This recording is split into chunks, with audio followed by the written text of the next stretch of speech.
1998년 12월 3일 조간신문 25면에 조그맣게 실린 기사 하나. 북한 주민 2명이 귀순했다는 소식이었습니다. 그중 한 명이 당시 30살인 유태준 씨. 우리 국적선을 몰래 타고 부산항으로 들어왔다고 합니다.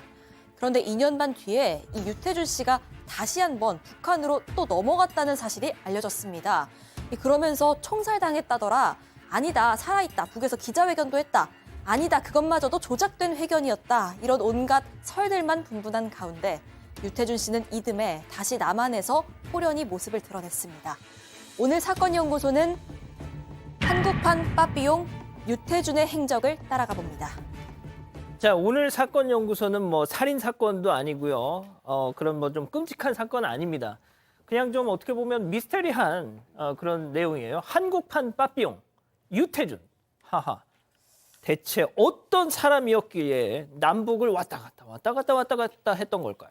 네, 일단 이 유태준 씨는 북한 함흥 출신이었는데 처음 남한에 왔던 게 1998년 12월 2일이었습니다. 이 당시 30살이었고요. 귀순했다고 안기부가 발표를 했습니다. 이 당시 안기부에 따르면 이 유 씨는 함흥에서 석탄 판매소 지도원으로 일을 했었는데 뭐 한국이 잘 산다더라 이런 얘기를 듣고 귀순 결심을 했다고 밝혔다고 하고요.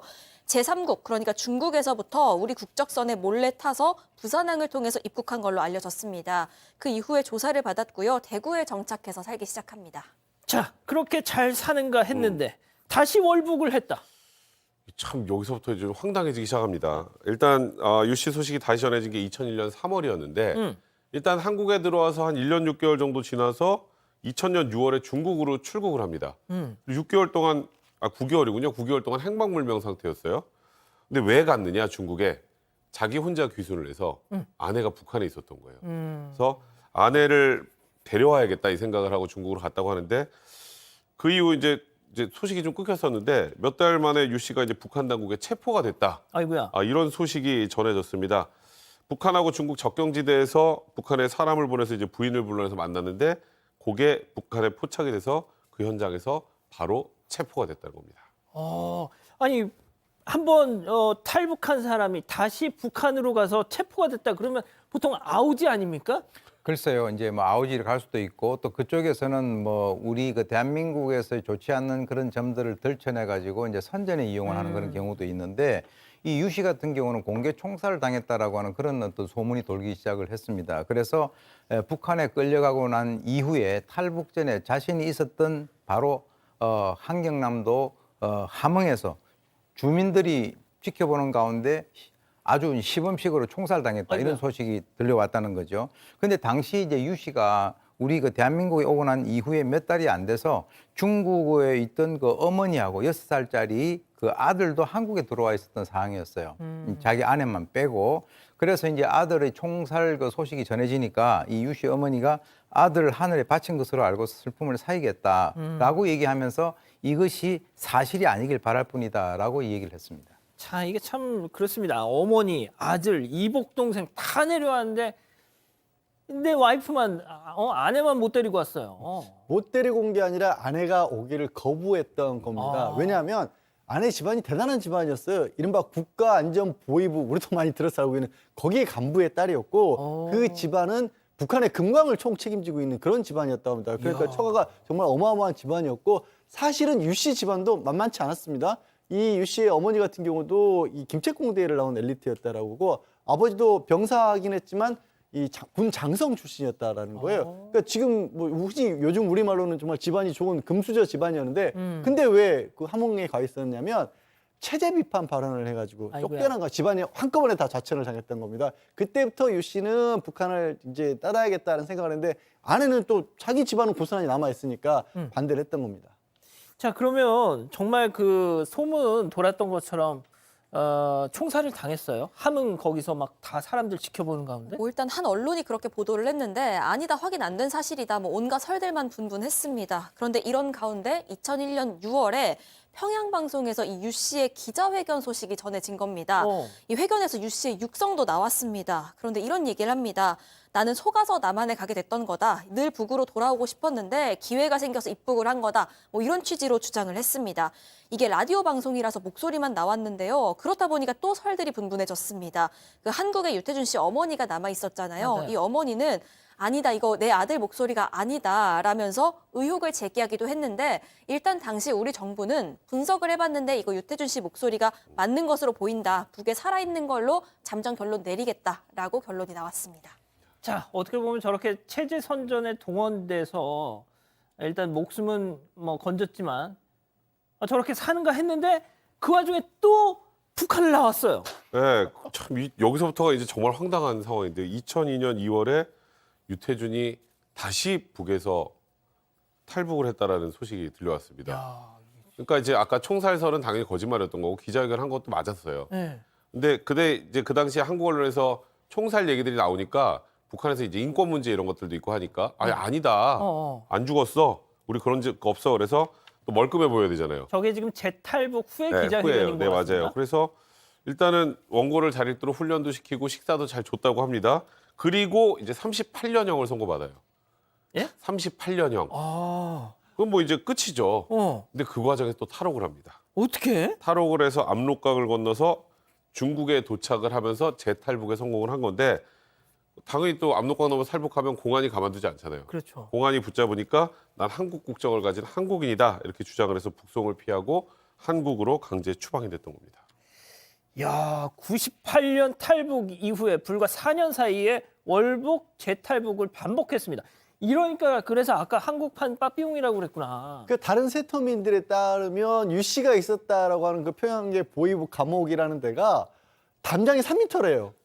담장이 3m고 3m. 예, 24시간 감시를 하고 있답니다. 보이부원들이. 뭐 드드드드드 쏘기도 하겠죠. 그렇죠. 그래서 거기는 탈출이 불가능한데 거기를 어떻게 빠져나왔냐 다른 세터민들이. 그래서 기자가 아니 다른 사람들은 거기 진짜 탈출 못한다는데 어떻게 이렇게 쉽게 빠져나왔냐 그러니까 쉽게 빠져나온 거 아니다. 나 목숨 걸었으니까 겨우 빠져나왔다라고 하는데 일단 유 씨 주장에 따르면 감시가 소홀한 틈을 타서 감옥을 탈출했고 이 맨몸으로 또 평양역에서 기차에 올라타서 열차 지붕으로 해서 이 열차를 타고 이동을 했답니다. 미션 그러다가 임파서블이네. 역에 도착하기 전에 그 지붕에서 뛰어내린 다음에 인민군 한 사람을 맨손으로 제압을 하고 그 옷을 뺏어서 입고 압록강을 건넜다라는 겁니다.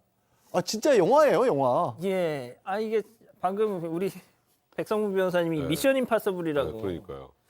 좀 이게 물론 뭐 그렇다면 믿어야겠지만 솔직히 믿기는 어려워요. 네, 믿기 어려우시겠는데 실제로 이게 거짓말이었습니다. 그러니까 이 일종의 그 탈옥 무용담이 탈옥 경위에 대한 설명이 거짓말이었던 걸로 또 추후에 밝혀졌습니다. 알고 보니까 탈옥한 건 아니었고요. 그 당시 김정일 당시 위원장이 뭐 친필 지시를 해서 풀려난 상태였다는 겁니다. 어쩐지 아유. 아내를 사랑하는 사람은 뭐 조국도 사랑한다. 뭐 이런 이 취지로 김정일이 풀어줘서요. 감시를 받으면서 일을 하고 있었던 상태였다고 하고요. 물론 뭐 그 상태도 감옥이랑 다를 바는 없었지만 아무튼 탈옥을 한 건 아니었습니다. 그런데 이렇게 거짓말을 한 이유가 있긴 했습니다. 그 유 씨가 어머니한테 거짓말한 이유를 설명을 했는데 뭐 김정일 지시에 따른 석방이다. 이런 운운을 하면 이 남한에서 김정일만 좋아지는 거 아니냐. 그렇게 말할 수는 없다. 그렇게 말씀하지 마시라. 이렇게 얘기를 했다고는 합니다.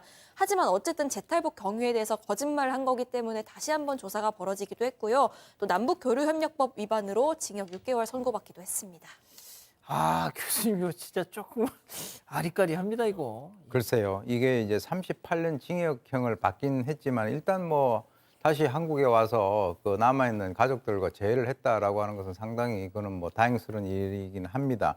이게 사실 이제 유 씨가 국내에서 자기 처형에 대해서 알게 된 거는 실제로 이제 이 우리 대한민국에 오고 난 이후에 처음 알았다는 거예요. 그러니까 어머니가 야, 너 진짜 너 처형됐다라고 하는 그 가짜 뉴스 때문에 너 그것 때문에 북한에서 너를 살려준 거다. 이제 이렇게 얘기를 갖다. 왜 그러냐면 처형됐다라고 했을 때 어떤 뭐 기자회견을 하면은 그게 다시 이렇게 반대로 할 수 있으니까요. 그래서 북한에 있는 그 아내에게 미련이 있냐 그러니까 전혀 없다라고 그랬습니다. 왜 그러냐면 북한에 갔을 때 왔다고 이 그 유 씨를 갖다가 그 밀고 간 사람이 바로 장모였다라는 거예요. 아이고야. 그래서 이제 북한 감옥에 갇혀 있으면서 야 대한민국이 정말 좋구나라고 하는 이 고마움을 뼈저리게 느꼈다라고 하는데 뭐 당연히 그랬겠죠. 예. 이 천국과 지옥을 갖다가 냉온탕을 갖다 왔다 갔다 한 거죠.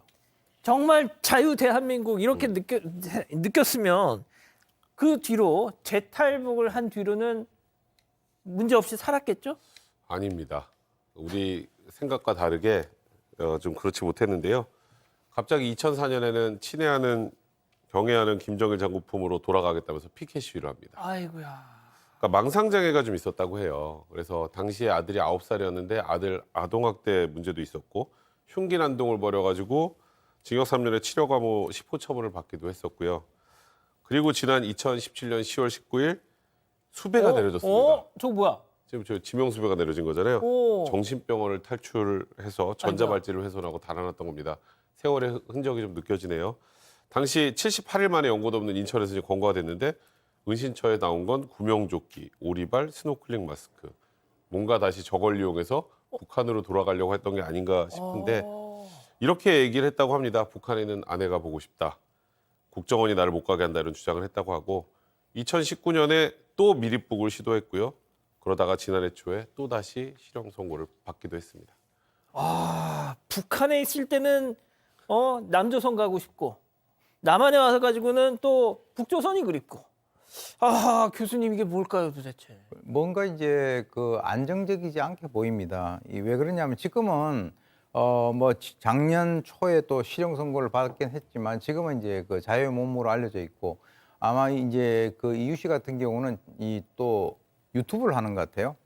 유튜브를 하는데 지난 7월에 지금 나오는 게 현재 채널이 있군요. 본인 채널이. 서해 바다에서 물놀이하는 뭐 짧은 영상도 올라오고 또 몇 년 전부터 이제 유튜브 하면서 중국, 러시아 노래, 춤, 영화 관련 영상들을 갖다 올리고 있는데 좀 이제 특이한 것은 이 자기 아들 학대했지 않습니까? 그런데 자기 아들에 대해서 강하게 비난하는 그런 영상 같은 것도 올리고 누군가가 협박 전화를 하고 자기를 감시한다 이런 얘기를 갖다 함으로써 제가 볼 때는 아까 여러 가지 어떤 그 과정을 보면 정신병원이라든가 또는 뭐 미립북 그리고 이제 또 북한에 있는 아내가 보고 싶다 이런 얘기들을 갖다가 하는 것을 봤을 때는 뭔가 아직도 안정적이지는 않지 않은가라는 생각이 듭니다. 안타깝습니다.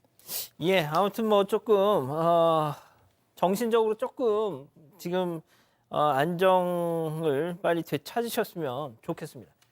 예, 뭐 대한민국이 제일 좋죠 뭐. 가족 여러분, 잊지 마시고 구독과 좋아요 알림 설정 여기.